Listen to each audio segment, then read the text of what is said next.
Hello everyone, you're watching the installation video for the GPStar HasLab Proton Pack and Wand Kit. My name is Jonathan, aka Jono, and I'll be your guide through this video. I don't want to waste any more time, so let's get into it. But first of all, this kit does require irreversible modifications to your pack and wand, so please proceed at your own risk.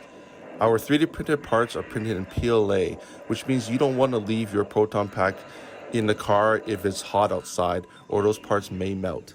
Once you receive your package, you should probably get something that looks like this, depending on what you purchased. You have your Essentials kit, Bare Basics kit, Speaker Support kit, and for add-ons, we have the Inner Cyclotron and Panel LED kit, and Fruto Technologies Bar Graph, Cyclotron Lid, and Power Cell LED kits. So for now, we just want to get the core parts of this kit up and running. So we're just going to be focusing on the main kits and the required components. And because they work in conjunction with each other, I'm going to be jumping back and forth between them. So if you run into any steps that don't pertain to you, you can just go ahead and skip that. Then when that's done, then we'll get to the add-on kits. Speaking of the required components that are not included in your kit that you'll still need to purchase yourself, you're going to want to get 2 micro SD cards, at least 8 gigabytes, preferably name brand ones. For the battery and audio setup, that is up to you. If you want to go with your own setup, that's perfectly fine. For us, we just wanted to standardize everything and try to take the DIY component out of this as much as possible to accommodate as many people as we can. So with that, we built a kit around these exact components here. That is a 3000 milliamp Talon cell battery with a 5 volt output and a 12 volt output, a 15 watt amp, and 2 3-inch 15 watt speakers. For the tools, here is a quick overview of what we use. Some tweezers, Phillips head screwdriver, a small flathead screwdriver, pliers, cutters, wire stripper, Allen wrench, self-tapping screw, electrical tape, a drill, and a soldering iron that is optional, and we'll get more to that later on when we install the wand board. The first step we need to do is prepare a few things, and we're going to start off with the micro SD cards by sticking it into your computer and loading some files. You might need to use a micro SD card adapter if your computer doesn't take a micro SD card. So we're just going to go ahead and put that in. Then on your computer, you want to right click on the SD card and click Format, and make sure that the file system is set under FAT and is set to 32 kilobits. Formatting could be quick or full, doesn't really matter. Both should work. If you have a SD card that is greater than 32 gigabytes, you're going to want to go into our GitHub and click on Circuits and download a program called GUI Format. Click Download on the right, and you don't need to install it. All you need to do is just open it up. Click Yes, and there you go. You can format it this way if your SD card is bigger than 32 gigabytes. Next, you're going to want to click on the link to our sound effects in the description, and then click Download. Download anyway.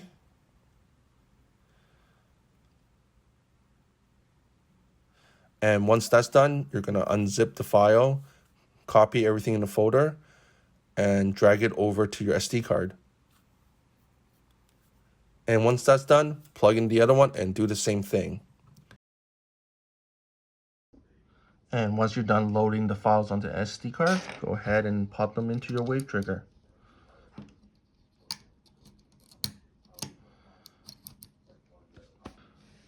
Now, this next step here is for the Bare Basic Kits people only. What we need to do is prep the wave triggers. What we're going to have to do first is for one of them that goes into the wand, we're going to need to break these off. That is the auxiliary port for the line out and DC barrel jack. Then again, that's just for one of them. So I've already done it here, as you can see. And unfortunately, I don't have another wave trigger to show you, but basically you use whatever tools you have. Tweezers, pliers, these snippers, and you're just gonna kind of break the little metal that's connecting to the board here, and you're just gonna rock it back and forth until they break off. At first it seems like they're stuck on pretty good, but once you kind of bend some of the metal aside and start moving back and forth, they come off quite easily. So again, you just need to do that for one of them. Don't do it for the other. And then the next step, once you've done that, is take your soldering iron, and we're gonna have to drop a dab of solder. Let's see, where is it? Right here, right there. So try to get up close. It says 5 volts. You're gonna see 2 tiny little pads there, and we need to join those 2 pads. And you're gonna do that by dropping a dab of solder. So I've already done it, as you can see. You can see 1 dab of solder. And then so you're gonna need to do that for both of them. So that's the first step. The next step is take the 6-pin housing here, and you're gonna take the pack wave trigger. That's the one with these 2 stone tack, and you're gonna place it right there in the bottom right, and that is facing inwards towards the pack. Hello, future Jono here. I went back in time to correct the mistakes of past Jono. The housing actually needs to be facing outwards, not inwards. And you just go ahead and solder that.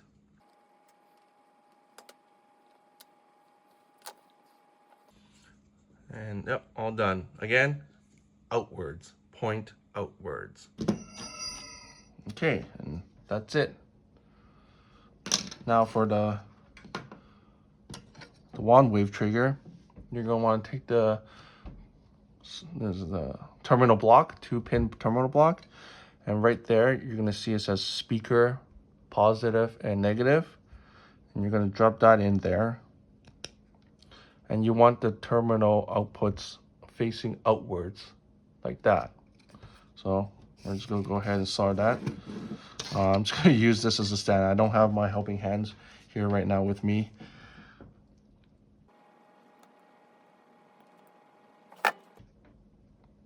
Yep, that looks good. And finally, we're gonna take the it's a 6-pin turned into a 4-pin. We're only using 4 wires of the 6-pin connector. And we're gonna put that along here. So along there, you can see it says ground, and then it skips 1, and then 5 VIN, and then RX, and then TX.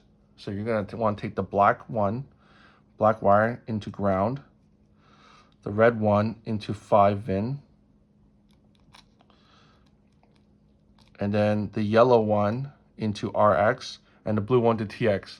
I'm sorry, I kind of messed up my board here, but so I can't really redo it right now nice and clean for you. Sorry about that, but that's basically it. I'm sure you kind of get the right idea. So again, black to ground, red to 5 VIN, yellow to RX, blue to TX, and then you just want to flip it over, solder those, and that's it. And then once you're done that, you're going to want to flip this over, and you're going to want to snip these little things that's sticking out here, because in the wand, there's not much space, so we're going to need to salvage as much space as we can. Next, we're going to add some Velcro to the back of a few of the components here. You have a 2-inch one, a 2.5 inch, and 2 3.5 inches. Take the 2-inch one, and you're going to stick it on the back of the wave trigger. You're going to see that there's 2 here, so you're just going to have to rip off the back of one and stick it in the middle of the wave trigger. Next, the amp. Same thing. And for the battery, you're going to want to take a look to make sure that both sides are the same. So this side looks like the soft side. And this one here, yep, the bottom side is a soft side as well. So you're going to want to make sure that they're oriented the same way. And we're going to put it on the sides of the battery. Okay, so now moving on to the installation of the kit. The first thing we're going to do is, of course, we're going to have to open up the pack. And you're going to do that first by removing the cyclotron lid and unscrewing the cyclotron cake.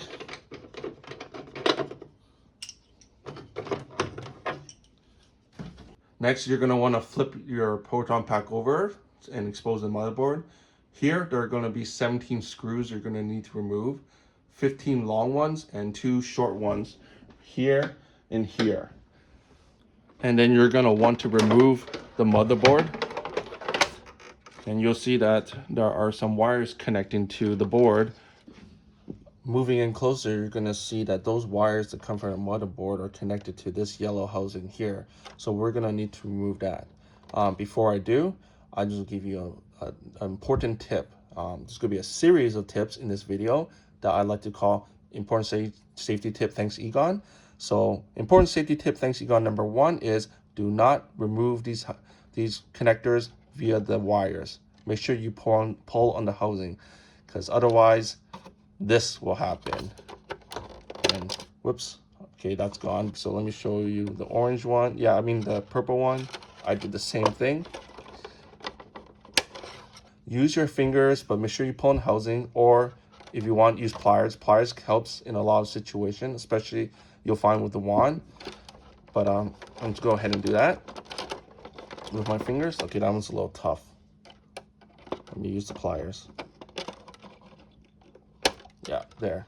So once you remove that, you can put the motherboard aside for now. And then while we're here, you might as well just go ahead and remove the rest. Continuing on, we're gonna need to remove the stock equipment that's inside the pack here, the main board, the speaker, and the rotor encoder. And with that, you're gonna want to take your Phillips head screwdriver, and you're gonna go at the 2 screws here and here for the main board. And it helps to have a little tray or something like that to put the screws in so you don't lose them. It's probably best to have 3 different trays, one for the motherboard, 2 for all the internal stuff in the pack, and another one for the wand. So, and also I have to mention that keep these screws because we're gonna reuse them for our replacement board. And now for the speaker, like this one doesn't fit. You might need, if you have a Phillips head screwdriver that's similar size, you might need to find a smaller one like I am. And we're just go ahead and remove that. There are 2, one there and another one here. And then the speaker you can just kind of gently put aside or let it fall, whatever. And then there's 2 here for the rotor encoder that you need to remove.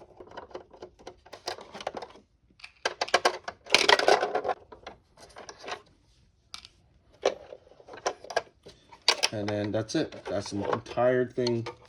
You can just put that aside. And then finally, we're going to take off the mount here.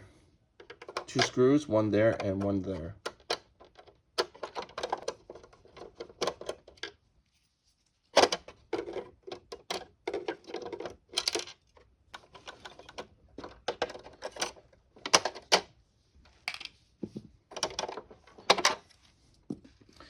Next, moving on, we're going to go over here to the power cell panel. So we're going to need to remove this board here. And as you can see, there were 2 screws, one there and one there that you're going to need to remove. So go ahead. Once that's done, just slides right out. Moving on to the bottom of the pack, you're going to want to take your Allen wrench and we're going to have to remove this.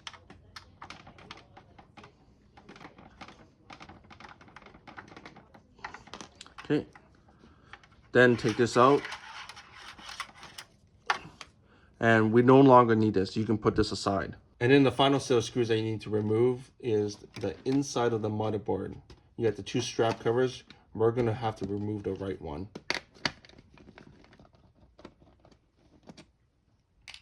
Make sure you save all those screws. There are some short and some long. We will be reusing these later on. And that is it for the preparation portion of this installation video. Now we can finally move on to the actual installation of the kit. Take your GPStar pack mainboard, and that will just slot in exactly where the old one used to be. Take the 2 short screws and we're going to screw in the same spots.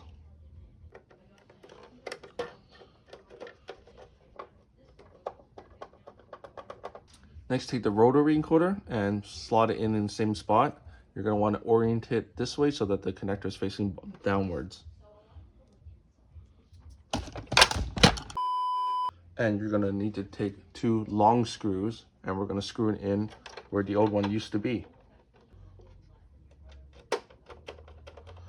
From package A, you're going to want to take this 3-pin connector, double-ended connector, blue, yellow, and black, and we're going to connect that from the board to the rotary encoder.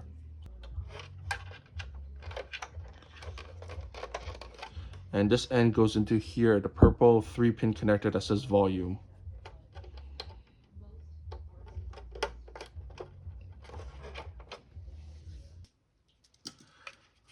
Take the bottom speaker mount, and that goes in right here. Line up the round part with the peg. Then take the top speaker mount, put in there. Next, take the top speaker bracket, and you just want to take 2 long screws and prepare them in there by screwing them in just a little bit. Then you go ahead and place that right there, lining up the holes and screwing it in. Then take a speaker, and with the terminal plugs pointed to the left, you're going to slot it in there, making sure that this hole lines up with the hole in the top middle part of this bracket. Then take 1 long screw and secure it.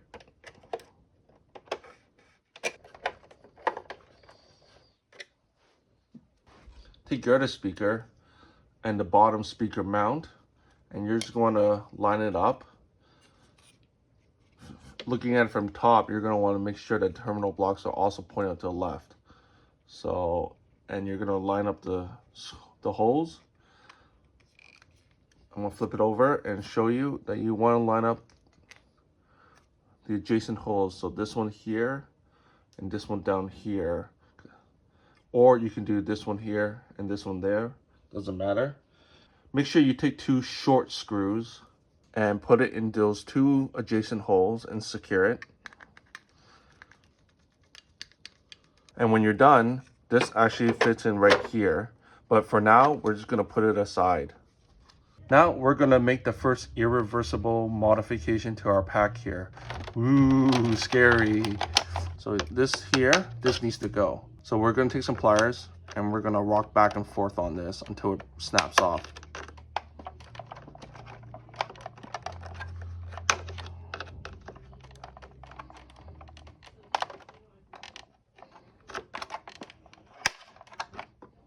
There you go. And also, you're going to see there's like 4 little nubs here. One of them already broke off on mine. You're going to need to snap those off as well.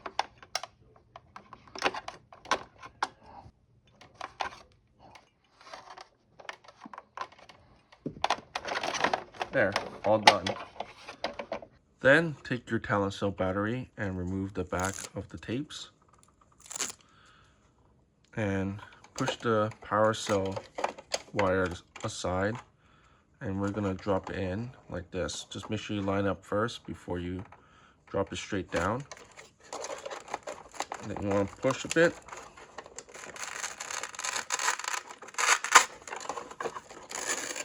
Lift it up just to test it out, and yep, that looks pretty good. Then from package A, you want to take these 2 toggle switches, and we're just going to remove the nuts off them for now. Take your 3D printed replacement panel, and where you see these 2 holes, we're going to screw in these toggle switches.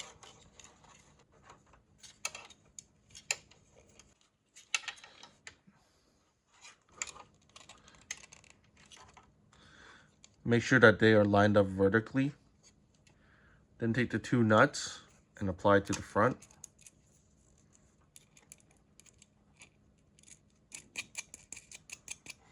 While holding on to the back, keeping it straight, you want to take some pliers and tighten the nuts.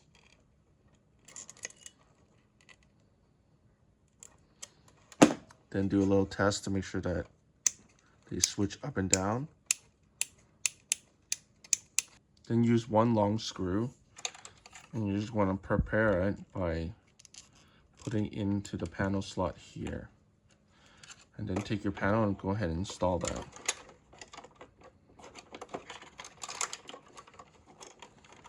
Make sure that these little wires go in or behind here.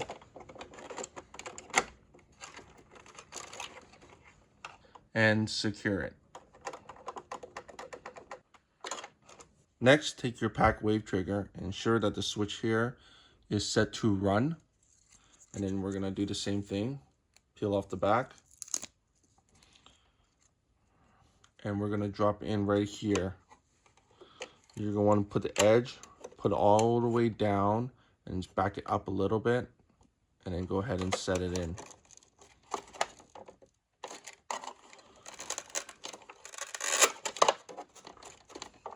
Yep, looks good. Next, we can start connecting some of the connections back to the board, starting with the ion arm. That goes right here on this white housing. Take your power cell, and that goes into this 4-pin white one. The 2 toggle switches, it's up to you which one you want to use. One of them will be for the cyclotron direction, and one will toggle on and off the end filter smoke. So for the cyclotron direction, that is the blue one up here. And the end filter smoke toggle will be right here, this little purple one. The 2-pin red one's the alarm switch. That will go right here. And the blue one for the inner cyclotron panel switches, that will go right next to it on the blue one here. And this is the green one is for the vibration. If yours isn't broken like mine, let's pretend that this one isn't broken. That would go right over here. So just use your imagination and pretend that I didn't make a boo-boo. And then for these wires, you're gonna kind of want to just have it situated there, and I'll show you why in a bit.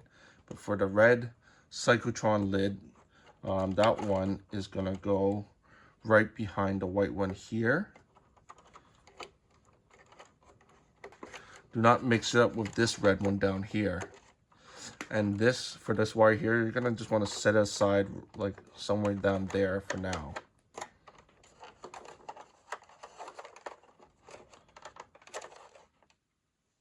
Turning our attention to the side of the pack, you're gonna wanna, from package A, take the USB to JST connector, and we're gonna drop it in through the middle hole.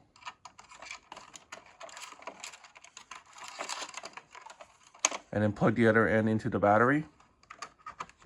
And while we're at it, from your speaker support kit, you're gonna wanna take this DC barrel jack and drop that through the first hole.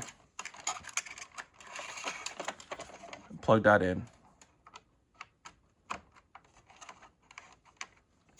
Now take the 2-pin JST connector that came from the battery, and you're gonna wanna plug that in right here in this 2-pin yellow one in the middle. And just to double check, make sure it says battery, and that should be the right one. From package A, you're gonna take this 4-wire but double-ended 6-pin housing, and you're gonna take the bigger one and plug into the wave trigger.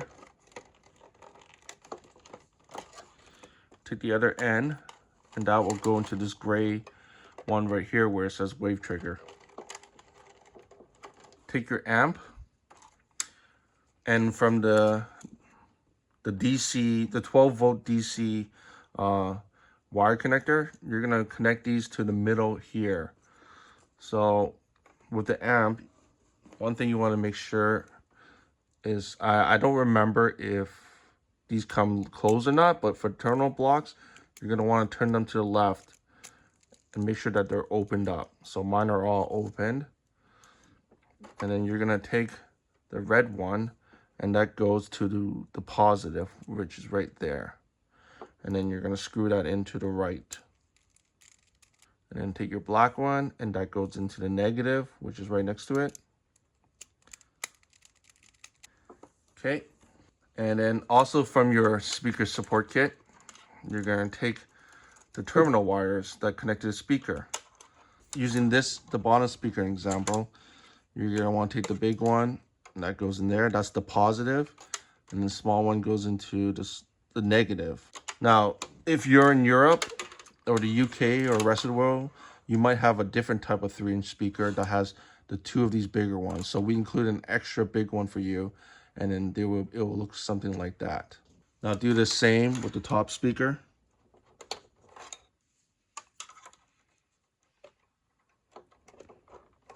Take your amp, and not to mix things up, but let's just go with this speaker for now. So if you look here, you'll see it says R negative, R positive. Over here is R L positive, L negative. So you're going to want to take the small wire here, which is negative, and we're going to plug that into there, R negative. And then the big one is positive, and now go into the R positive.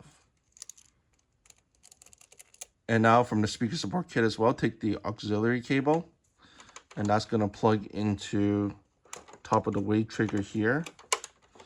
And you want to make sure that this clears, that there's space, that nothing will hit it. So when you put the motherboard back on, it doesn't bump into that.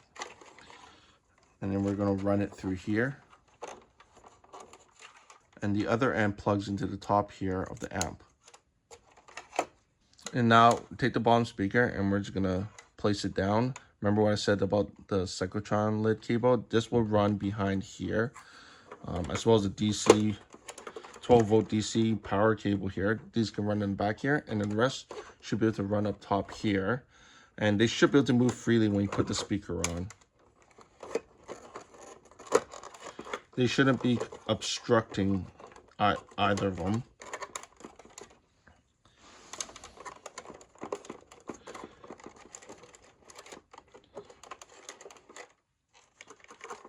Okay, now take your speaker wires from the bottom speaker, and we're going to plug those in. So this is the positive. That will go right there. And the negative. And now with the amp, you're going to want to probably set it to about 50%. That should be fine. You're using the crank knob anyways to control the volume. And then peel off the back. And we're going to stick that right in here. Oops.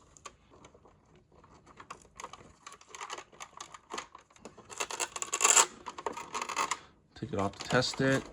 Looks good.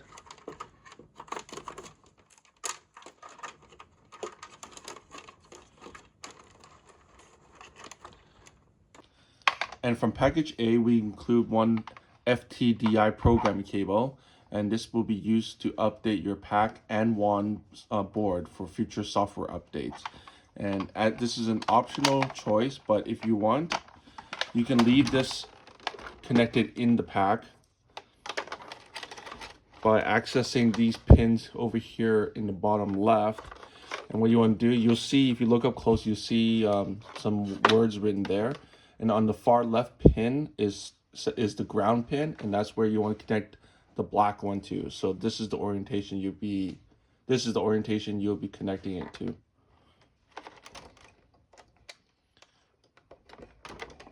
And then on this side, what you can do is you just pop that up in through here. Just like that. And you can just leave it in there. And when you need to, you can pull it out and plug into your computer and put it back in, and you don't have to open up your pack. Now from package B, you're going to want to take the Klinko socket end connector, and what we're going to do is run the wires in through the hole there. Before you do that, you're going to see this rubber piece is optional. You can take this off if you like, but just to let you know, if you do, because this round part is bigger than the hole in the pack, this won't actually sit flush against here. It will actually be raised slightly. So if you don't mind that, and I know I don't mind it, it's not too big a deal, you can just go ahead and just leave it as is. Another option is if you leave the rubber piece on, this thickness of the rubber piece will actually fill that gap. So what you can do, you can just snip this cover piece off and just use the rubber end, and that should sit flush. So go ahead and run the cables through the hole. You're gonna run it behind this little thing here. And here you're gonna see where it says wand. You'll see the plus and minus yellow connector on the left and the purple one on the right. You're gonna want to take the black and red one and plug it into the yellow connector. This is to distribute power to the wand board, and the yellow and blue is to transfer data, and that goes into the purple one right next to it. Make sure you don't get these two mixed around. And then back on the hose end, you can decide which orientation you want this to be in. You can take the other connector and line it up like this, and you can decide which way you want that to be pointing. So I think I'm okay with doing this way, so I'm just gonna point it like that. Now, when you line up the connector to the pack, you're gonna notice that the holes do not line up at all. They're totally, it looks like it's totally too small for it. But do not worry, it does fit, even though it doesn't look like it. First, you're gonna want to take the stock HasLab screws and just prepare them. And first, shoutouts to R Squad 911 for this technique. He explained it very well on his YouTube channel, and that's where I kind of got the idea from. What you want to do is you're going to want to screw these in at an angle, and you just want to go in a few threads at a time. And you just have to be very patient with this. It does take a bit of time and finesse. So I screw that one in a little bit, and I go in with the other.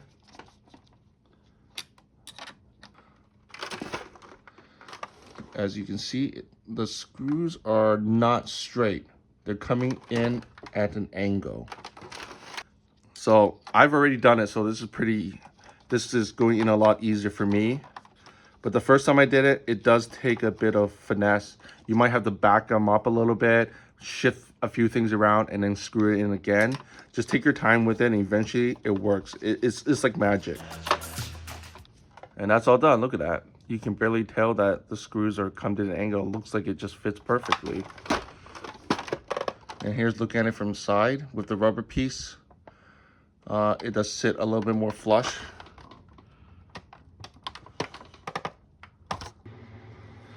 And likewise, for you bare basic people, you're going to want to go into package D and look for the two connectors here, the red and black, yellow and blue, and make sure you get the really long one here, not the short one. And same thing, you're just going to run the wires through. And again, you're going to want to look here where it says wand, and you're going to take the red and black one and plug it into the yellow connector. And right next to it with the purple connector, that's where you plug in the yellow and blue one. So right there. And then for the ends, you can do whatever you want to do with it and connect it to whatever hose and connectors that you have yourself. Now, turning our attention back to the motherboard, there are going to be two tabs sticking out here that look something like this and like that. And you're going to take your pliers like I did, and you're going to need to snap those off. Those are just going to get in the way now. Okay, now that everything is wired up, we do have time for a bench test. But before you do that, you're going to have to double check your connections. So, you know, the wave trigger, is the header pointing the right way? How you can tell is the black wire connected to the ground pin up here? Is this the right orientation?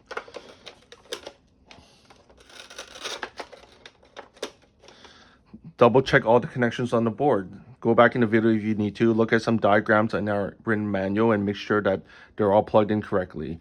The speaker terminal wires, are they plugged into the right terminal blocks on the amp? Is the DC power cable connected to the right one? Are the polarities flipped around? So double check that. And once you're done double checking, triple check it. Do it again, because you don't want to mess this up. Then once you're done that, take your motherboard, and we're just gonna put it back on. Don't put on any screws yet. We just need it to hold the speaker down and keep everything in place for now. Flip it over. Put your cyclotron lid back on.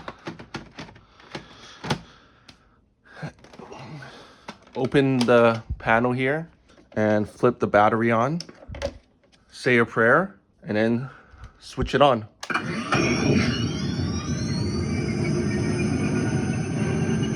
It works. I'm gonna turn down a bit. So go ahead and test her out. Test the volume knob, flip the switches, change the modes. Just run all your tests and make sure everything's working fine. Have fun with it. And yeah, good job. Take a break for now, and we're gonna move on to the wand. All right, guys, now it's time for the dreaded wand. If you haven't already, you can remove this and take the battery tray out. We will never be using this again, or this. Next, we're gonna have to do some irreversible modifications to this wand here. If you look closely, you can see that there are 4 pegs here that are flush against the gun rail. There are several ways to remove this. Just use whatever tools you have. I just have a pair of scissors.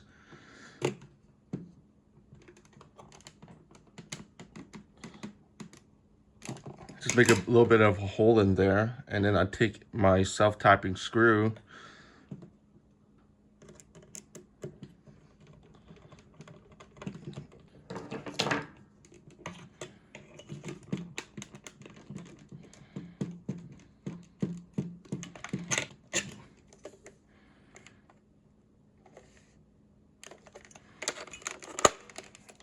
Okay, so I have to use some pliers to pull this one out.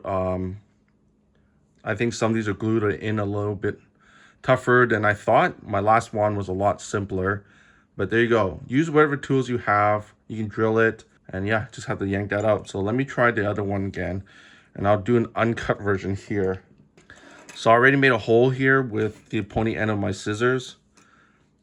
If you have a drill with a small bit, you can do that as well.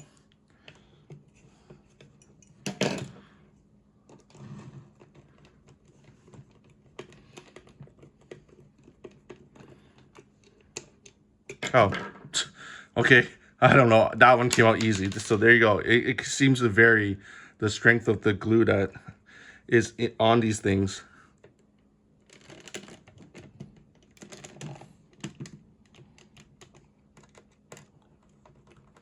All right, let's try this one out. See how stuck this one is. Nope, this one's stuck a little bit more.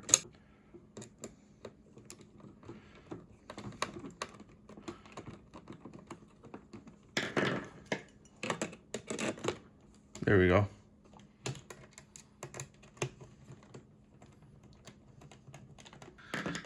I know Michael personally uses a reamer on the end of a Swiss Army knife. That seems to work well for him. I have removed it with just these scissors. I just dug in and just pried it off. So it's really up to you, whatever works.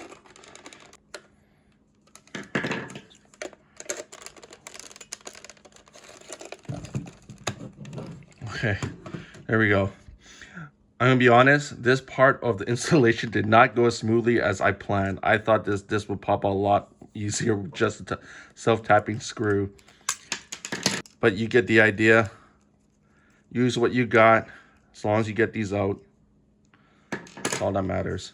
Next, take a screwdriver and remove the 4 screws that are underneath it.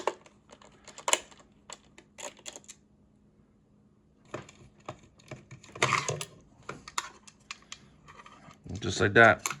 There might be some debris that's kind of stuck at the edge there still, blocking the screw. So you can try to break that off. Or like me, I just unscrewed it, and yeah, the whole thing came off anyways. Okay, and now we have another 4 sets of screws to remove. Here, here, here, and an extra long one right there. So make note that this one is extra long.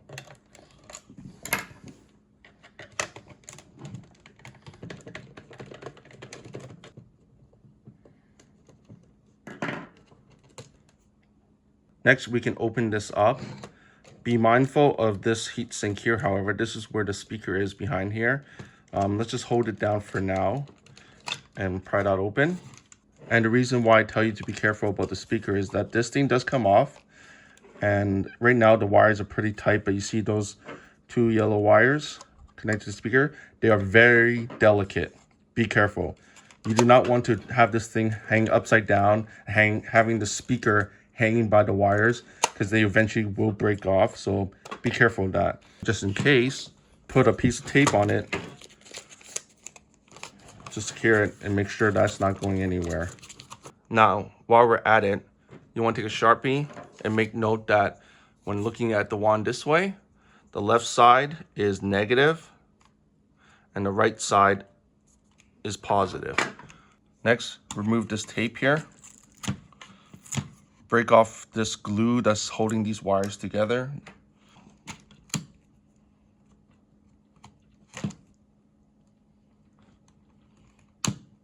Just go slowly. Be mindful of the wires. Be careful not to break them.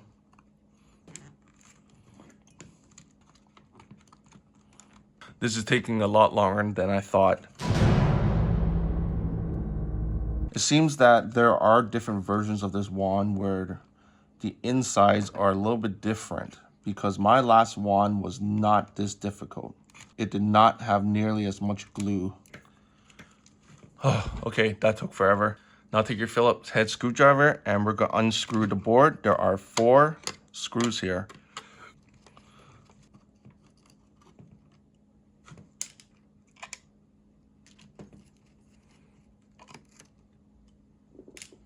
Okay, there's one more piece of tape I forgot to remove here. So now I'm just gonna flip this over. It's easier to work on this from this side. For these connectors, they're a lot trickier to remove. I've been trying with pliers off screen and it's still tricky. The problem is these 2 tabs here on these connectors are really tight. So I'm using some tweezers. Some thin tweezers. I'm just gonna lift it up a little bit to make some room.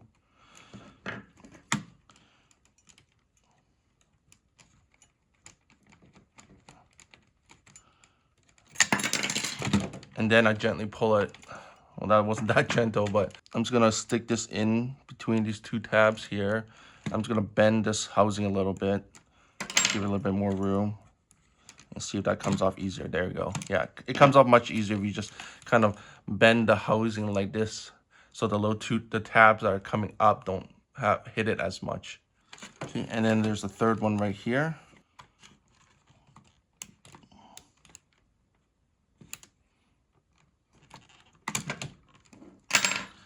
Okay, so now we have the 3 connectors out of the way. We're gonna work on removing these wires here.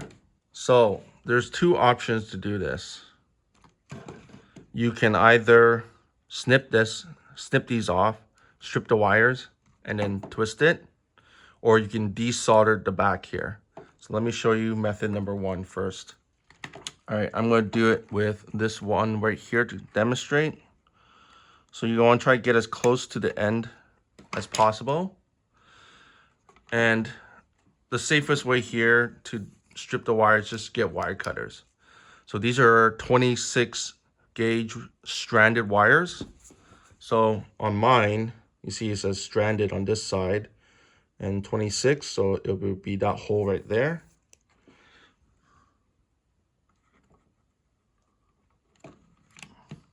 And just strip off the ends, as you can see, and just twist it to make sure it's tight. No stranded wires being loose. So that's method number 1. Now, method number 2, this is the method I prefer and I would suggest for any of you, whether you solder or you don't. I'm gonna show you why. The only tool you need is a soldering iron. You don't need any other soldering related items. You don't need a solder wick. You don't need helping hands. You don't need none of that. You just need any soldering iron that will work. You can get a cheap one somewhere. You can borrow from a friend, because all we're doing is desoldering on the back here. And I'm gonna show you just how easy that is. So working with the second wire right here, that is this right here. Now all I'm gonna do is hold on to the wire. I'm just gently kind of pulling against and pushing against the board very gently. You want to heat up your soldering iron first. Most of them take a few minutes before they heat up. And once it's fully heated up, all we're doing is touching the back here until it turns liquid metal. And look at that. It just slipped right off, nice and easy. Now, the benefit of this is we didn't have to cut the wire to make it even shorter. Some of the solder is stuck to the wire, so it's nice and tinned, so no stranded wires would come loose. And as opposed to the other method, if you make any mistakes, you're gonna have to keep cutting it shorter and shorter and shorter, and you don't want to do that, obviously, because if you don't have one of these, you can just use some scissors and gently go around and apply some pressure and then just pull it up. But of course, like I said, if you make a mistake and you cut it, then you're gonna have to keep going down, down, down. And with this method, look at that, it's just nice and easy. It just pops right off and no mistake. So watch, I'm gonna do it again with the rest. So you just touch the back until it turns to liquid and comes right off. Watch it turn to T1000 and then pull. Now I'm gonna montage this.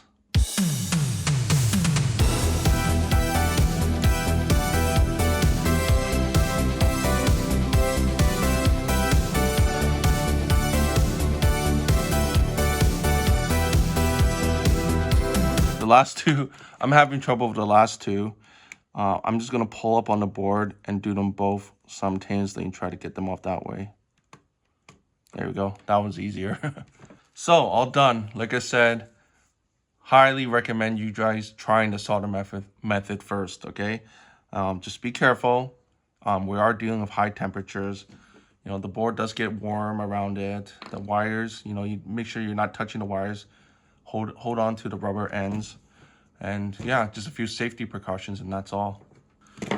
Okay, next we're gonna do some drilling. So what we need to do is we're gonna drill a hole. If you look into this little space here, that little black piece, that is actually the underside of the wand handle. So we're gonna need to drill a hole right here. But first we're gonna move this cable out of the way because I don't want you to drill and accidentally nick the ends here and damage those cables. I totally didn't do that myself. Also, we do need this wire to be longer to connect it to the new board. And unfortunately, the only way to move this out of the way is through this little gap in between here, right in there. So the easiest way is to unscrew this here and then lift the spring up and then remove this one down here on the bottom. Okay, and so we can just lift that aside out of the way for now. So what you need to do is, you give it some slack. So you're gonna put it down and we're gonna bend it, put it against the wall, starting the red wire. And we're just gonna, maybe using a tweezer, try to pry open as much space as you can.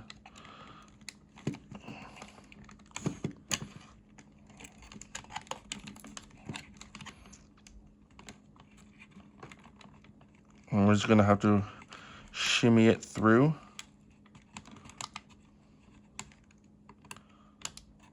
Yep, like that. Using the tweezers, holding down here to keep it towards the base as much as possible so that we can go as flat as possible. Okay, almost there, making it more flat. Go slowly, take your time. I'm pushing in on the other end with the tweezers and pulling. A few moments later. There we go. All right, not the most graceful. Not the most graceful. I only sustained a bit of surface scratches on the top, but no, nothing major damage at all. So we're good here. So, like I said, we want to drill right into this wand handle here.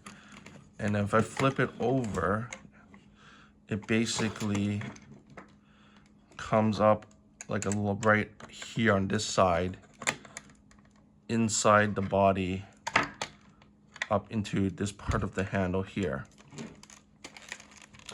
And what we also need to do when drilling is try to get it as close to the right side as possible so we can get as much center. And another thing is you have to go in at an angle. Do not drill straight down. It has to be in an angle. If you drill straight down, there is another wall there and the wires will not feed through the handle. So you have to come in this way. I'm going to show you my other one, the first one I did. If you look down the hole there, yeah, you see a big hole right there? That first I drilled mine straight down and it didn't, the wires did not feed through. And then I had to go in it again at an angle. So you see the second hole up there, and that one worked.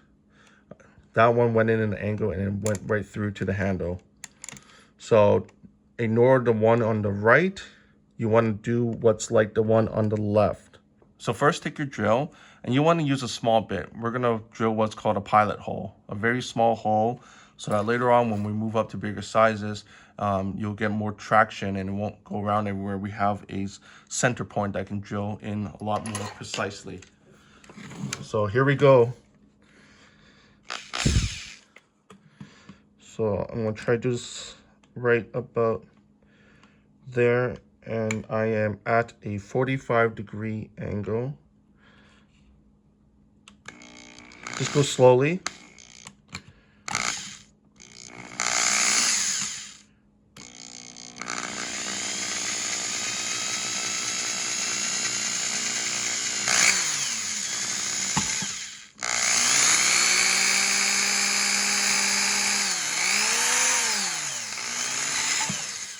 Okay, make sure you don't push all the way through and break the other side.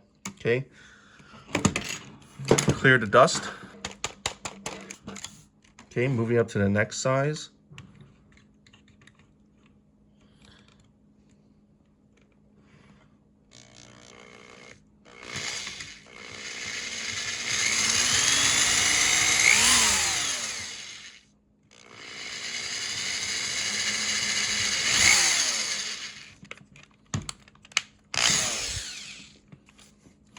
And then the next size.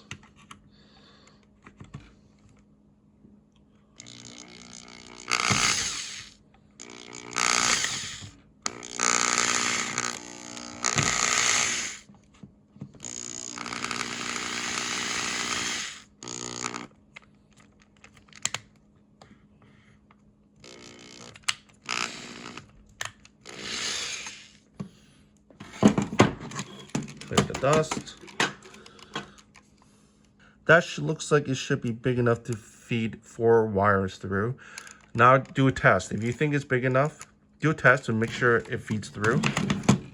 So from package C, if you have the Essentials kit, or package D if you're using the bare basics kit, you want to take these 2 wires. So if you're using the bare basics kit, it's the shorter version.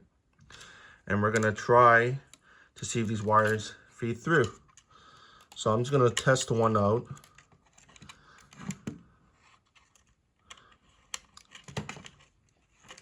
Push it through. So far so good. I can feel it. And yes, success. To be honest, I'm so relieved this worked on my first try. I guess the key is make sure you cut in at an angle, like I said.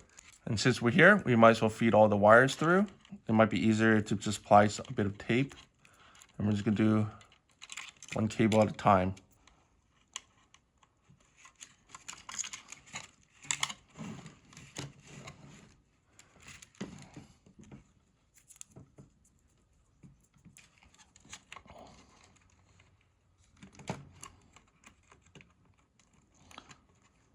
Feeding the second set of cables will be a little bit trickier. I'm using tweezers, as you see. This seems to help a lot.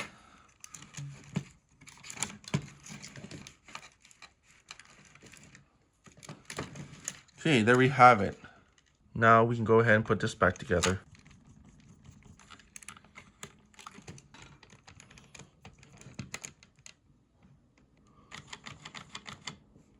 Now that everything's prepared, we can move on to the installation of the GPStar 1 board. But first, important safety tip, thanks to Egon number 4, I believe. These terminal blocks They might, when you receive them, they might come all closed already. And the first time using these, you might not notice if they're whether they're open or closed or not. So if you look at number 1, that's closed. So we're gonna unscrew it to the left, and you see the little elevator door, as I like to call it, will lower. So you're gonna want to go all across these and turn them all to the left to make sure that they're open. Next, we're gonna first start off with the installation of all the terminal wires, which is this jumbo mess here.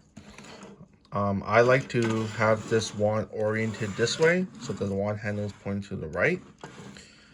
So if you look closely, you'll see the labels for each terminal block. We're gonna start with the blocks on the left.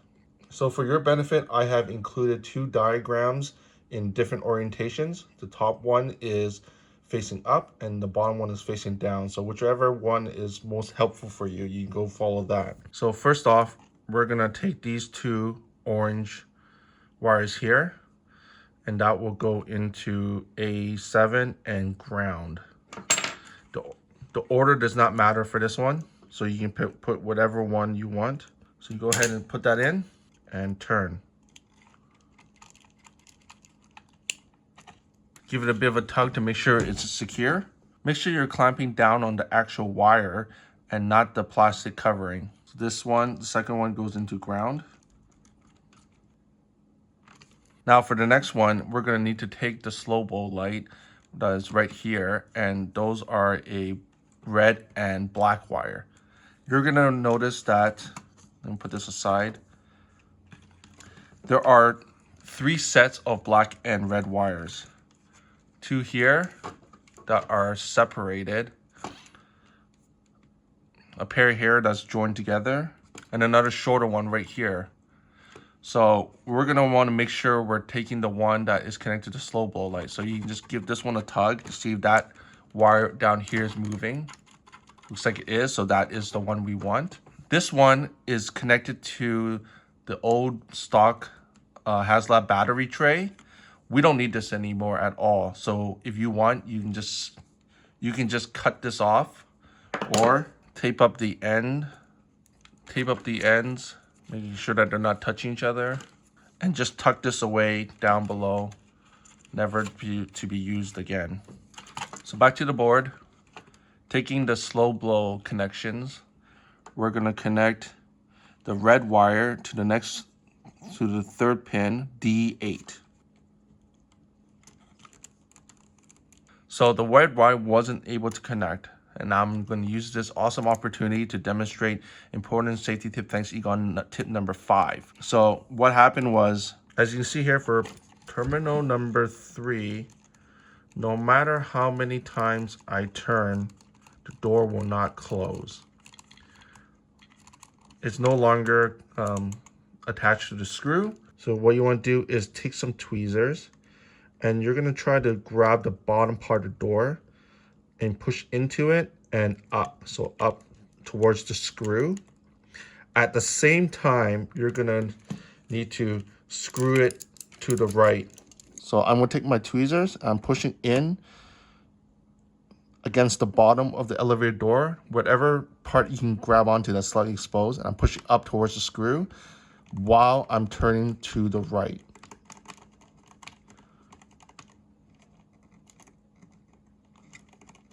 And there we go. Now the door is lifting back up and we're able to close it. So that was D8, the red wire from the slow blow. And then you take the black one to the 4th pin, which is ground.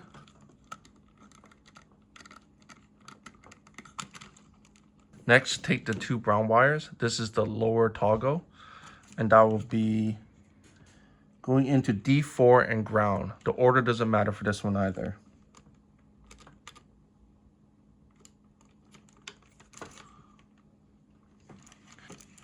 Next, we're gonna take the 2 red wires that are connected to each other like this. This is the upper toggle switch. And this will go into A0 and ground. Order does not matter. Sometimes it might be easier to just put them both in and then secure it.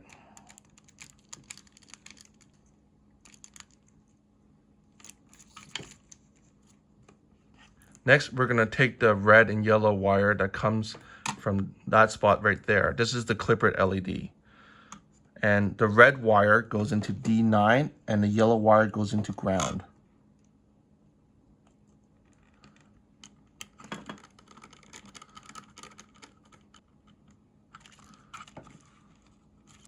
And then we're going to take the black and red wire that are not joined together, and this will be for the rumble motor. So the red will go into R positive and the black will go into R negative.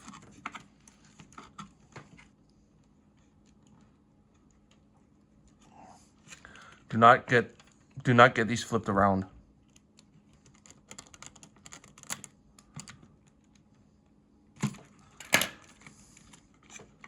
And then moving on to the next set of terminal blocks, we're gonna start with this 6-wire ribbon cable.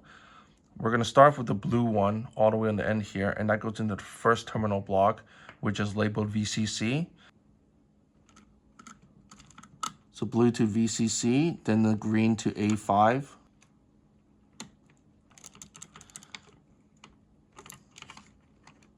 Yellow to A4.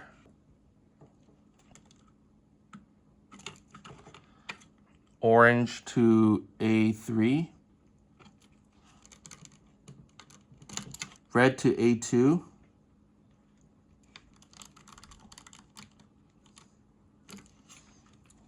And brown to A1.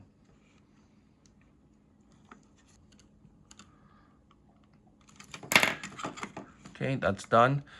So this ribbon cable is for the stock 5 LED bar graph. Okay, for the next one, we're gonna take this red, white, and black one. These will unfortunately have to cross over. So the white one's in the middle, but that one's gonna go first into D12. And before I do that, important safety tip, thanks to Egon number 6, do not cross up D12 and D13. If you do, that might pop one of your LEDs because they are on different resistors. So white to D12 and black to D13. Very important not to mix those up. And finally, take the red one and that will go into VL+.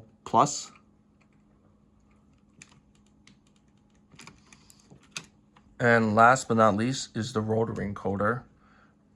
And they will go in the proper order, orange, red, and brown.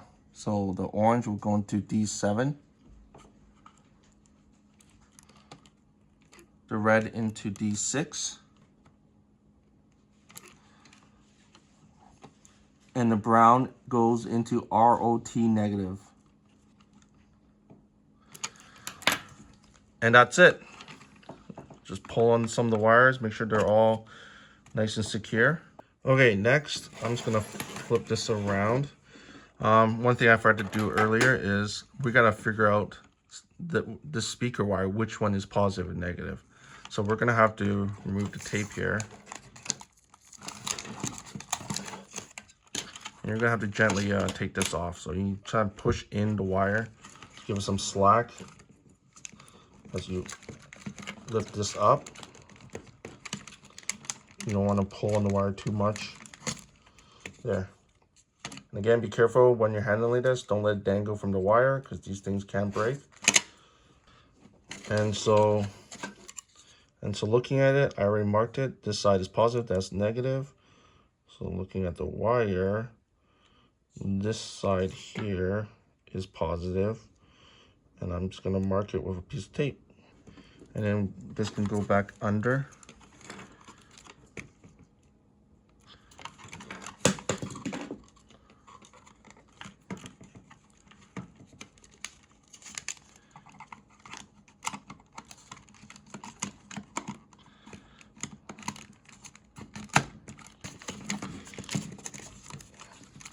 Next, we're going to install the wand cage. And take the speaker wires first. And we're just going to need it to be on the inside, and it will be right in the middle there. And take your wand cage, and that goes from underneath, goes into it, and on that little ledge here on this side, that's where the back sits on. Oops. So it's kind of tricky to do with the speaker wire, but we're gonna need that in there. So it just goes like that. Make sure the speaker wire clears. Yep, it's okay. There we go. There we go. And then just push up on this side, and then we're gonna seat it right there like that. Making sure there's no wire in the way. Okay, and while we're here, you're gonna have to stuff all these wires in to the little hole.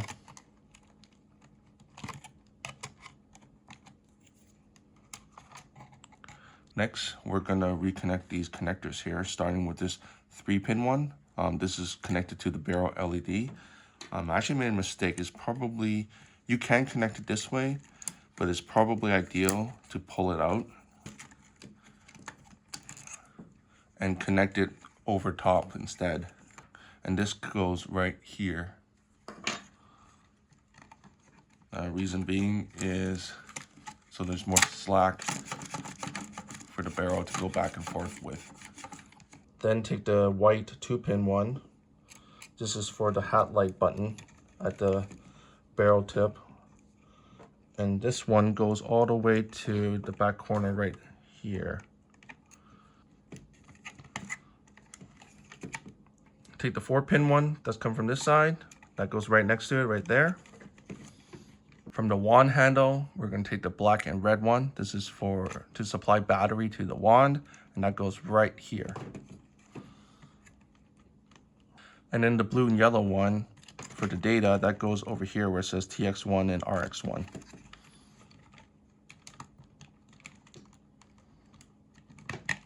Once that's done, just kind of do a bit of cable management, make sure this is clear. This goes over top. These can go right behind this little thing. That's all right. Don't worry about that. It won't pinch the wires until it won't break. Next, take your wand wave trigger, and starting with the terminal blocks here, we're gonna have to put in the speaker wires. So this one on this side right here, this is the positive. So taking the blue taped one we did earlier, that goes in there. And then the negative goes into the other side.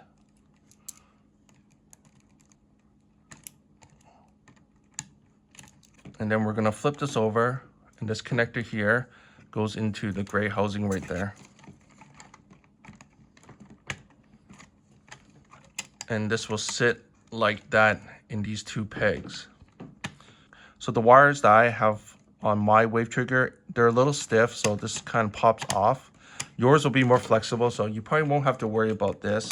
But if it does pop off, you can just apply a bit of tape to hold it down. And finally, double check again to make sure that those wires are all stuffed in there nicely, because we need this space here to be clear for the barrel. You see that? We don't want that snagging or anything, so give that a try and make sure that there's plenty of space. Next, just close up the wand for now. See see how it fits. It should still fit pretty nicely. If there's any snag or the edges are not sitting flush, you can open it up again and check to see if the wires are in the way of anything. Mine looks pretty good, which is surprising on the first try. And we don't want to fully close this just yet. So for now though, you can take 1 screw, should be enough.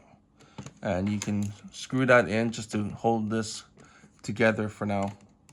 And before we move on, you're going to take your gun track and you're going to need to break off these little nubs here.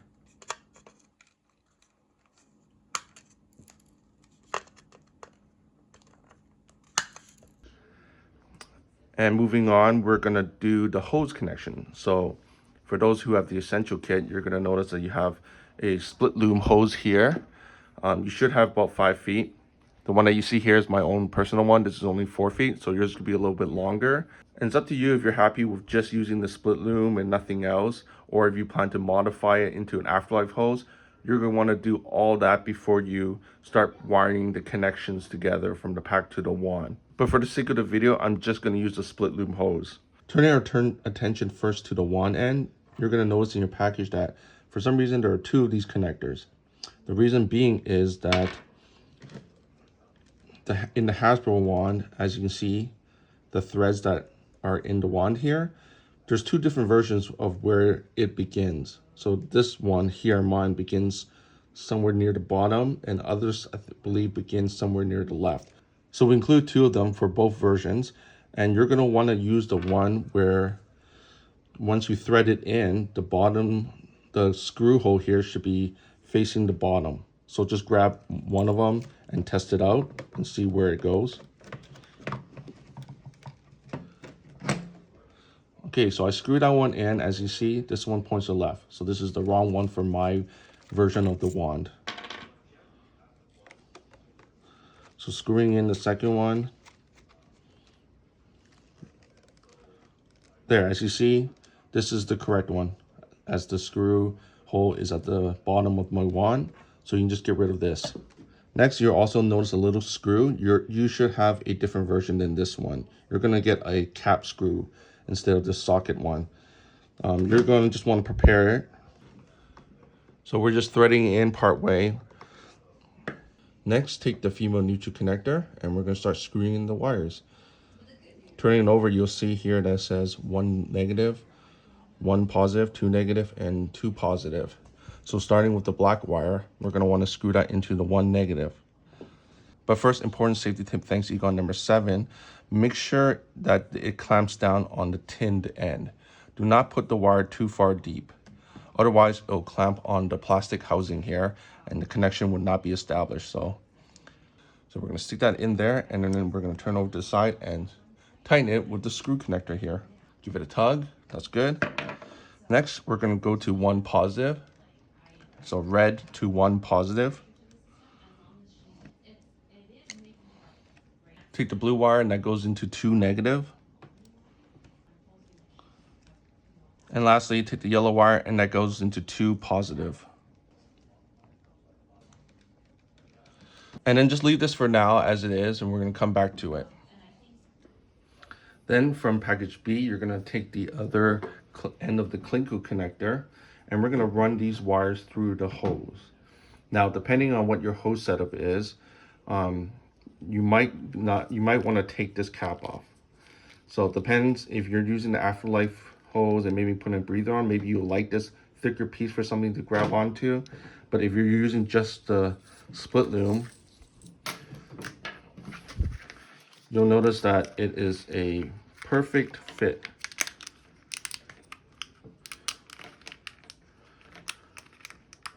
For the hose. So running through the wires would be easier if you tape up the ends, similar to what we did with the wand.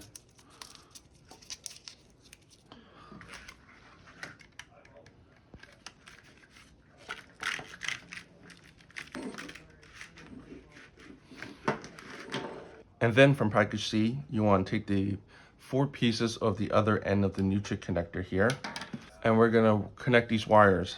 So go ahead and run them through the blue one first. Then take this piece, run it through that. Then similar to the wand connector, we're going to have to plug it into the back here. They are labeled the same as the wand connector with the 1 negative, 1 positive, 2 negative, 2 positive. However, they're very small and hard to see, but they are labeled there. So you might need to look very closely and shine some light on it, get a flashlight or something. So same thing, we're going to take the black wire, and that is going to go to 1 negative. So that is this one here.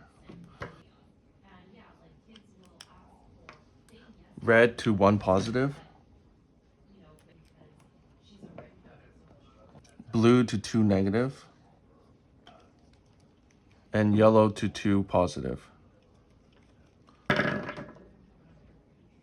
One way to make sure that the connections are done properly, we're gonna insert this end and lock it, and you just want to trace the wires, because when you're looking at it, they should line up. So you see here, yellow goes to yellow, the blue, yeah, it goes to blue on top, red is right there, and it goes to red, and black goes to black. Once that's done, we're gonna go ahead and secure this. And how you do that is right below the silver piece, you can see a little hole here, and that's gonna line up the screw hole at the bottom of the connector here.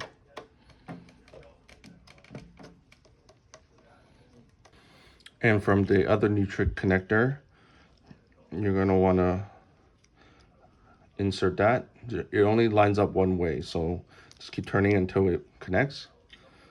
Take this connector with the threads going in first. Also, it only connects one way. And go ahead and screw on the blue cap. Take your wand. It should go in this way. Pull the lever, twist, and make sure it's locked. Once it's nice and tight, you're good to go. Lastly, and this applies to both ends, you're going to want to take some electric tape, actually lots of electrical tape, and you're just going to wrap this around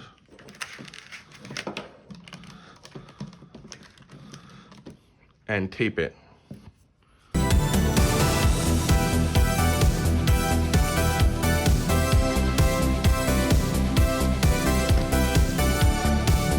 You'll notice that it helps with the bending if you tape up along the holes up to around here.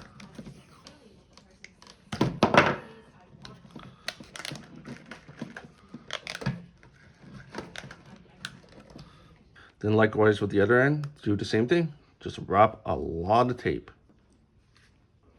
And likewise with the bare basic kit, you guys are just gonna want to make sure the connections go through with the same colors. So whatever connectors you guys are using, if you guys decide to just do an 84 pack and have just the loom holes, then you can just solder them up directly. So remember, the most important thing to remember when you're doing these connections is just make sure the colors are all lined up through. So using the red example, make sure these are connected, and then going through, imagining that this is within a loom hose, and that goes to the red one here. So that's it, simple. And finally, the moment of truth. If you're satisfied with all the testing you've done, well, too bad, go back and do it again. So let's go ahead and connect the hose.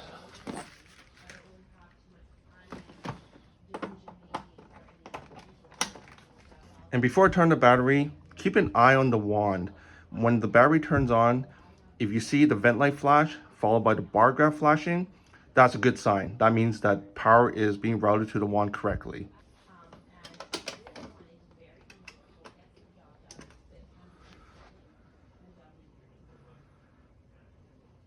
Say a prayer, and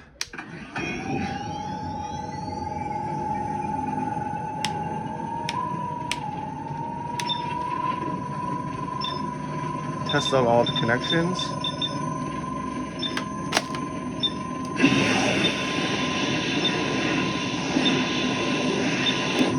It works. So I checked that it seems like everything is working. If you want to know how to operate it to do a full test, you know, how to change the settings, how to test out the different modes, you can check out a walkthrough video on Dustin Grau's YouTube channel, or refer to the handbook, or use our written instructions online on Michael's GitHub. So that's it. Good job. You've done it. You've installed the main kit, and now let's move on to the add-on kit, the inner cyclotron LEDs. Now with the inner cyclotron cake and panels LED kit, we're gonna start off with the cake itself. If you have a 3D printed custom one already, you can skip this step. For the rest of you, you can go ahead and take that off. From the package, you're gonna wanna grab the plastic guitar pick. I misplaced mine, so I'm just using this cardboard cutout as a stand-in. And basically what you wanna do is, you wanna go up and into these edges here, and you're gonna poke all the way up until you hear some pops or clicks or something. And then you don't want to do any lifting. You don't want to pry it open. You don't want to damage that. Okay, so this one is going to take some time. You're going to want to go up and in till you hear click or pop. And you're just gonna go all the way through, all the way around until it's completely done. I do believe that certain parts, like maybe the post here, I mean, it's harder to get into, but I think it might have even more glue. It does help to put a piece of tape on where you're starting. That way you don't overlap and get lost. Once you've gone all the way through and you've broken the glue that's holding these two pieces together, you can pry it open and it'll look something like this. Next, you're gonna want to take the LED ring and just drop it in. Center as best you can. Maybe get a marker to mark where the ends are. And then we're gonna have to pry these off.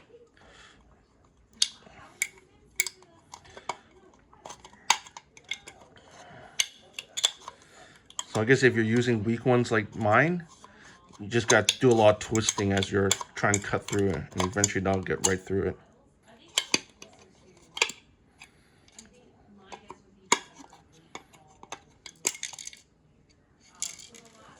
Okay, one done. So as you see, you want to get all the way to the bottom so that the ring can sit nice and flush.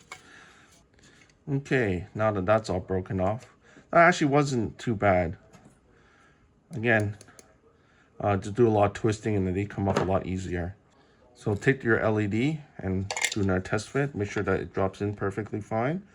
Next, take some Velcro strips. I like to use the soft side on the back of the object, so make sure that the back side, yep, the soft side's on there, and that goes there. Then go ahead and attach it to both sides.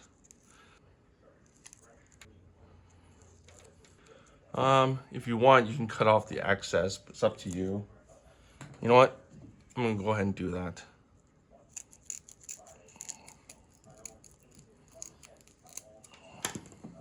Okay, go ahead and peel off the back side and attach it to the cyclotron cake. Now, we're gonna want to line this up so that this end here lines up with this end, because we're gonna be drilling a hole through here. So that goes like this.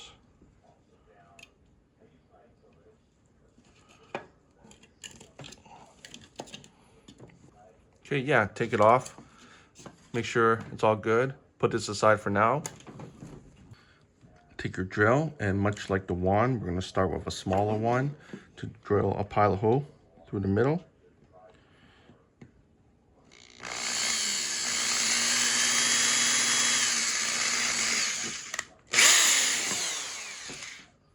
And then moving up.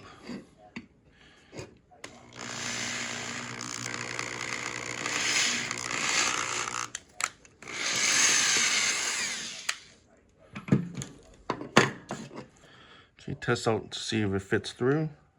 Doesn't quite fit through, so I'm gonna have to break off a little bit more inside there.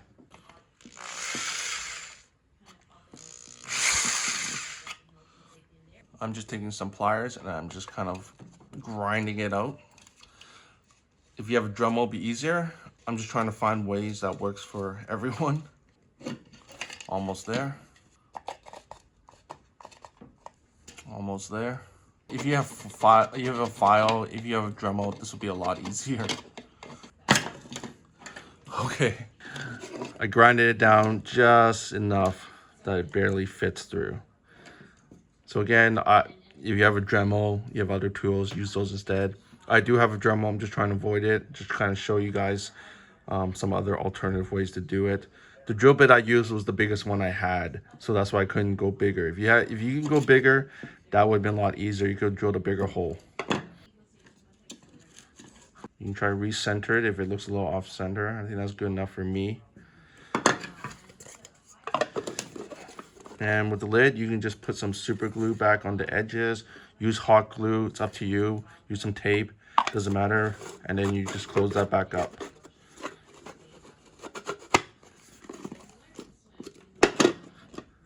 Now turning our attention back to the Proton pack. We're gonna go back inside, remove the motherboard.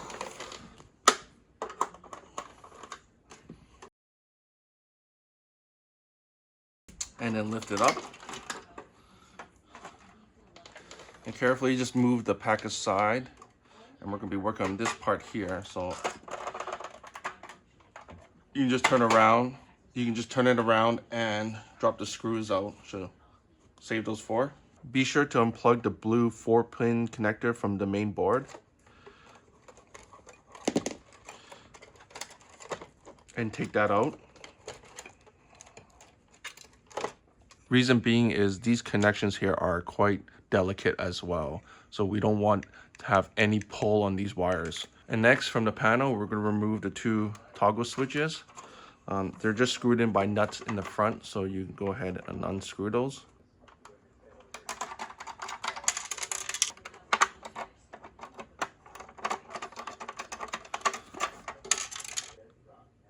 Next, to take out the panel, we're going to need to take off this entire bottom part. So we have to remove the screw here, here, here, here, and I think that's it.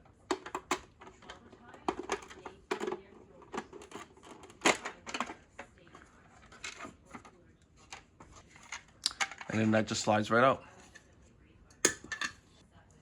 Next, from package L, you're going to have your bunch of wires connected to some LEDs, some clip lights, and then you have the 3D printed replacement panel.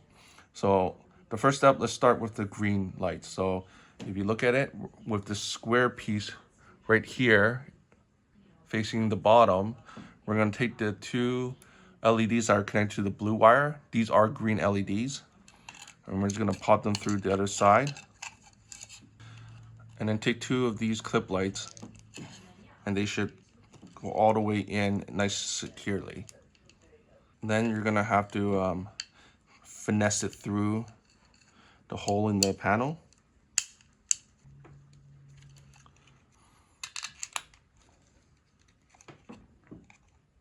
Next, take the yellow wires with the LEDs, and that will go into the next one. Then the red ones. And last, you're going to take the one that has 1 yellow and 1 blue wire. So the blue wire is the green one, and that will go on the inside part here. And then the yellow. Okay, and when you're finished, it should look like this. And next, you're going to take this double-ended 3-wire connectors. This is an extension cable for the LED ring in the cyclotron cake. You're going to want to take the side that looks like part of a castle. And on this part here, this is where the end filter is.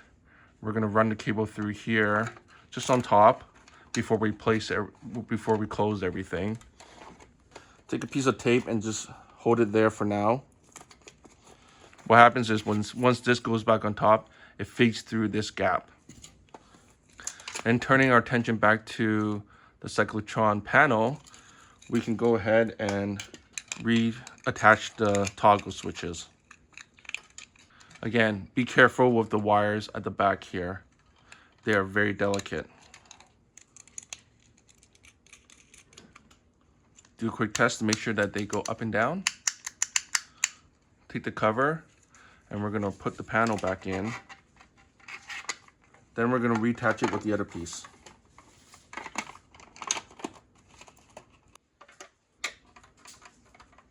And reattach it to the pack.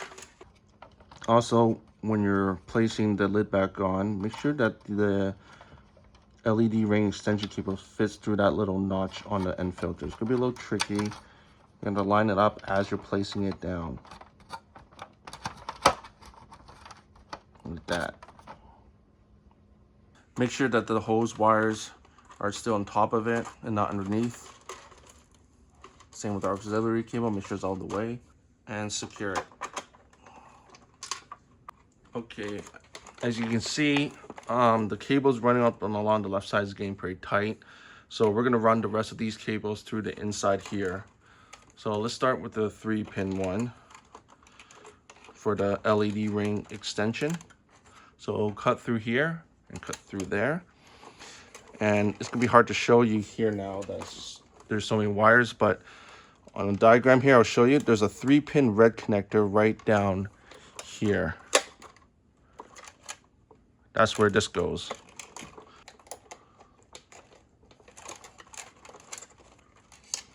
Next, let's reconnect the blue one. I'm gonna run it along the same path.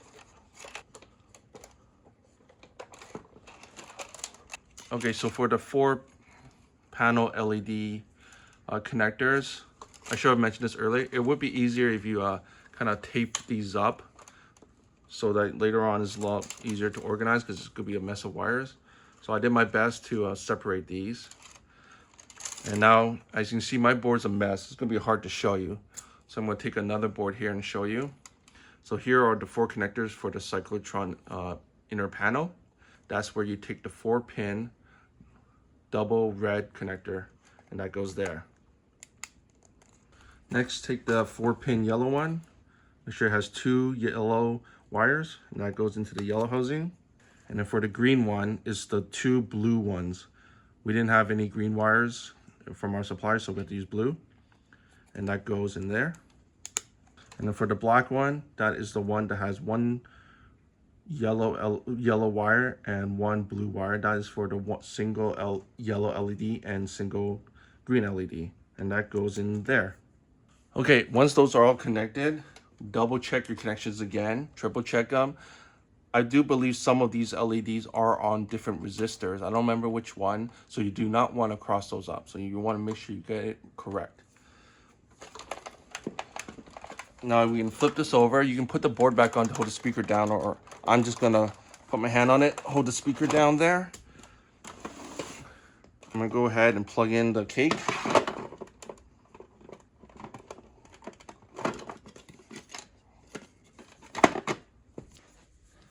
Then turn on the battery and test it out.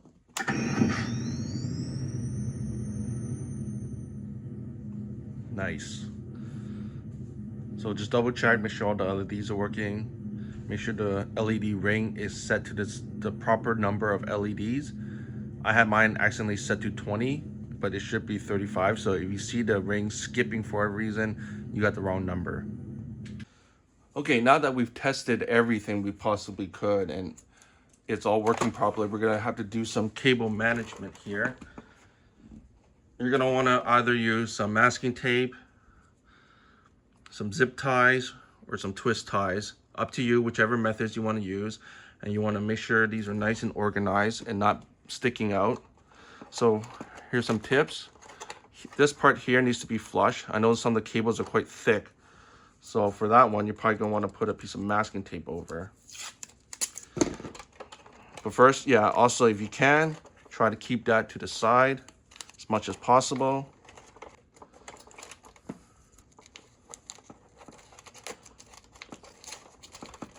This is a very important step.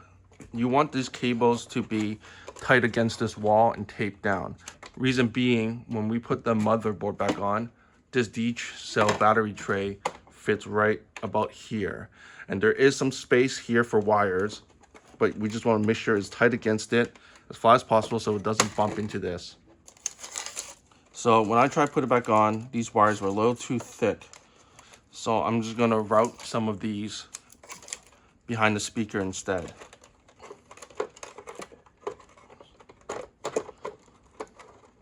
So the best fit for the motherboard is to have maybe a maximum of 4 wires go along the inner panel here and have it taped to the wall as flat as possible. And here as well, if you can flatten these wires as much as possible, that would give it a lot more room. And another tip, but not required, it is highly recommended to just saw this thing off. We don't use it anymore, and it's just taking up all this unnecessary space that we could be using for something else. For example, if you want to install a smoke kit, that's a great place where to put the smoke kit. If you want to put a 6,000 milliamp Talon cell battery instead of the 3,000 milliamp battery without taking out the casing, it would fit perfectly right here. So I plan to use a Redmond aluminum motherboard, so that would be perfect for this. But if you're not, I do suggest cutting this out when you get a chance to. Next up, let's just keep zip tying everything. Okay, that looks good. You just want to double check, make sure everything's nice and flat, no wires are sticking up, because you don't want to impede the motherboard when you put it back on. So make sure everything's nice and flat. And we're just gonna go ahead and place the motherboard back on. Here's a tip. Line this up first with that hole. And then line up this with this hole. And this one here with this one, like that. All right, congratulations everyone. If you made this far and everything's working, good job, you've done it. You finished the GPStar kit. If you run into any problems, do let us know and we'll do our best to help you out. Do not be discouraged because even we run into connection problems while installing this. So it's not uncommon. It's a lot of wires, a lot of stuff to do. If you run, you're probably going to run into problems. So, you know, reach out to us and we're going to help you out. If you haven't purchased any of Proton Technologies add-ons, the power cell replacement, the 28 segment bar graph, or the 5 LED cyclotron lid replacement LEDs, you can go ahead and close this up, close up the pack, reattach the gun rail to the wand and close that up, and you're finished. Everything's done. If you did purchase some of the add-ons, you're gonna want to leave some of this stuff unopened, and I'll see you in the next video, and that's where we'll be installing Proton Technologies awesome add-ons. Thank you again for watching. It's been a pleasure, and I hope that you really enjoyed this kit. So on behalf of me, Michael, and Dustin, just want to say thank you, God bless, and see you next time.